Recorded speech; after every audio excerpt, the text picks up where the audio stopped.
पंजाब केसरी में आप सबका स्वागत है। मैं हूं चंद्रशेखर धरनी। हमारे साथ मौजूद हैं राम नारायण यादव, जो संविधान के जानकार हैं, विधानसभा और लोकसभा के नियमों के जानकार हैं।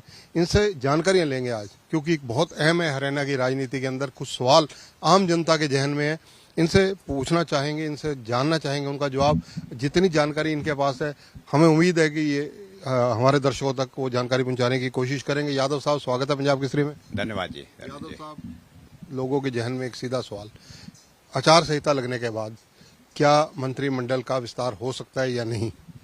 देखिए धरनी जी, ये तो सवाल बहुत ही ऐसा है कि इंटरप्रेट इसको कर सकता है इलेक्शन कमीशन ही। लेकिन ऐसे है कि इलेक्शन कमीशन ने मॉडल कोड ऑफ कंडक्ट लागू किया हुआ है और इशू भी होता है, और वो लास्ट अभी 2 जनवरी 2024 को लागू भी हुआ था, जब दूसरी स्टेट्स में ये इलेक्शंस थे, तो वही तकरीबन अभी लागू होगा। आचार संहिता के तहत क्या प्रावधान है या नहीं? मैं ये आगे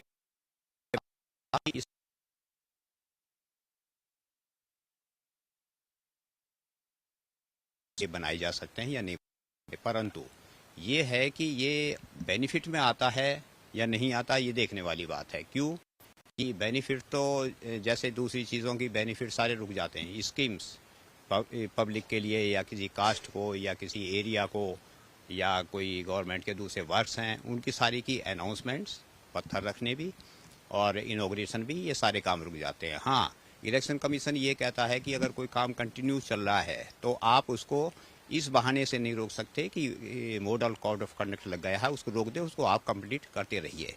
तो कुछ ऐसे इश्यूज हैं। इसके साथ में दूसरी कास्ट, रिलीजन, मॉस्को, टेम्पल्स, गुरुद्वारे, इनके बारे में दी हुई है कि इन ज़मीनों का और जगहों का आप इस्तेमाल कर सकते हैं नहीं कर सकते। और जो बात आपने पूछी है काउंसिल ऑफ मिनिस्टर्स की, उसके बारे में अभी तक जो पीछे के इलेक्शंस में के दौरान जो हालात पैदा हुई थी, बजट के बारे में हुई थी, बजट के बारे में इंक्लूड इलेक्शन कमीशन ने जरूर कर लिया है और उसके बारे में कहा है कि बजट पूरा आने के बजाय वोट ऑफ कॉन्फिडेंस लिया जाए तो अच्छा रहेगा, पूरा बजट ना आए।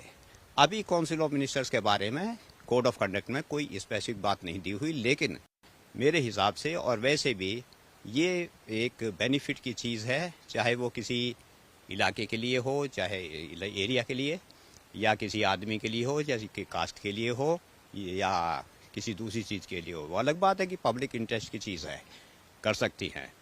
तो इसमें इंटरप्रिटेशन की चीज़ है, और इलेक्शन डिक्लेयर होने के बाद में ये सावधानी से कदम उठाना पड़ेगा, और उठाना भी पड़ेगा तो इलेक्शन कमीशन की परमिशन से अगर ये काम किया जाए तो अच्छा रहेगा। देखिए, अगर जैसा आप बता रहे हैं कि आदर्श आचार संहिता के बाद बेनिफिट के काम, लाभ के काम, किसी जाति को बेनिफिट के काम, क्योंकि अगर कोई मंत्रिमंडल का गठन होता है, कहीं भी होता है, किसी भी स्टेट में होता है, तो निसंदेह वो जातिगत दृष्टिकोण से देखा जाता है, ये फलानी जाति का मंत्री बना, ये फलानी जाति का बना। ऐसी स्थिति से बचने में सरकारें क्या प्रयास ही करती हैं ज़्यादातर। अतीत में आपने क्या देखा है, कभी बनी है हिंदुस्तान के अंदर कोई आदर्श आचार संहिता लगी और कहीं कैबिनेट डेवलप हुई हो, विस्तार हुआ हो? हाँ, देखिए यही बात मैं आपको बता रहा था कि ऐसी मेरे नोटिस में तो अभी तक कोई चीज़ है नहीं, और शायद ये इस दौरान में कभी हुआ भी नहीं है। परंतु अगर हुआ भी होगा या होना नहीं हुआ भी, तो हुआ ही नहीं है जहाँ तक मेरी आइडिया है। तो अब ये चीज़ तो बेनिफिट में आती है और नहीं आती, और इसको करना चाहिए। जैसे मैंने पहले भी बताई, मैं फिर उसी चीज़ को असर्ट करता हूँ कि ये चीज़ कदम उठाया जाएगा तो शायद इलेक्शन कमीशन की परमिशन से उठाया जाएगा, और जब इसमें ज़रूरत होगी और नेसेसिटी गवर्नमेंट प्रोवाइड करेगी इलेक्शन कमीशन के सामने कि हमें परमिशन दी जाए, तो हो सकता है वो परमिशन दे दें, या जैसा भी वो करें तो ये डिसाइड करेंगे। लेकिन मॉडल कोड ऑफ कंडक्ट में इसके बारे में स्पेसिफिक नहीं दिया हुआ कि ये इसकी गठन हो सकता है या नहीं हो सकता during enforcement of model code of conduct. Haryana की जो राजनीतिक परिस्थितियां हैं जिस हिसाब से हैं, क्योंकि नए मुख्यमंत्री बने हैं, नए मुख्यमंत्री के बनने के बाद कैबिनेट का जो विस्तार है वो कहीं ना कहीं ऐसा लग रहा है कि आदर्श आचार संहिता लगने वाली है, अभी तक नहीं हुआ है। तो ऐसी परिस्थितियों में पे आ रहा हूँ कि क्या आदर्श आचार संहिता के बाद संभव है या नहीं? देखिए ये चीज़ ये जवाब देना तो बहुत ही मेरे लिए मुश्किल है। इसका जवाब स्पेसिफिक है या नहीं, क्योंकि देखिए मॉडल कोड ऑफ कंडक्ट कोई अभी लॉ तो है, एनफोर्सेबल भी है, ये मानना भी है, लेकिन स्ट्रिक्ट वर्ड्स में अभी ये लॉ नहीं है जिसको हम लॉ कहते हैं, और इसमें इस चीज़ का प्रोविजन भी नहीं है कि नहीं बना सकते। लेकिन हम इसी चीज़ से इंटरप्रेट कर सकते हैं कि कोई बेनिफिट की चीज़ किसी को नहीं दी जा सकती, तो ये इंटरप्रिटेशन रह जाती है, और ये इसको कोई इलेक्शन कमीशन के अलावा इंटरप्रेट नहीं कर सकता। चुनाव आयोग जो है उनकी अनुमति से कुछ भी मतलब जो भी व्यवस्था चलाने के लिए प्रणाली है उसको किया जा सकता है लागू। हाँ, उनकी परमिशन से तो किया ही जा सकता है। इलेक्शन कमीशन परमिशन देते भी हैं बहुत सी चीज़ों में, और जैसे मैंने पहले बताई है कि इलेक्शन कमीशन ने कोड ऑफ कंडक्ट में ये भी कहा हुआ है कि अगर आपकी कोई स्कीम या आपके काम चल रहे हैं तो उनको ये है कहकर ना रोक देना चाहिए कि कोड ऑफ कंडक्ट लग गया है, उनको आप चलते रहिए, करते रहिए, और अगर उनको कंप्लीट भी करना पड़ता है, इनॉग्रेशन नहीं कंप्लीट भी करना पड़ता है, तो रोकना नहीं है, करते रहना चाहिए। तो ये चीज़ें हैं। आप इसमें देखना होगा कि इनकी मिनिस्ट्री आधी बन गई है, आधी बननी है, काम चला हुआ बीच में, तो इसको कैसे इंटरप्रेट करेंगे कि जो आधी मिनिस्ट्री अभी बाकी है बनने की, उसको पूरा बनाएं या ना बनाएं।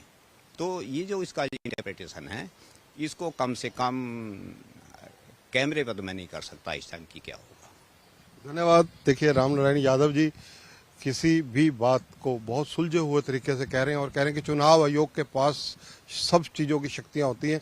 अब चुनाव आयोग इसमें की अनुमति के बिना कुछ भी आचार संहिता लागू होने के बाद नहीं किया जा सकता। अब इसमें क्योंकि मंत्रिमंडल पहले गठित हो चुका है, उसका विस्तार होना है, इसको कैसे देखा जाएगा ये भी निर्णय चुनाव आयोग ही करेगा। लेकिन जो चुनाव आयोग की गाइडलाइंस हैं उनमें इसका कोई सीधे रूप से क्वेश्चन मार्क नहीं लगाया हुआ है। कैमरामैन संजय सिंह के साथ चंद्रशेखर धरनी, पंजाब केसरी टीवी, चंडीगढ़। हमसे जुड़े रहने के लिए हमारे YouTube चैनल को सब्सक्राइब करें और नई वीडियो की नोटिफिकेशन के लिए बेल आइकॉन को दबाएं। अगर आप ये वीडियो Facebook पर देख रहे हैं तो लाइक जरूर करें और ज्यादा से ज्यादा शेयर करें। धन्यवाद।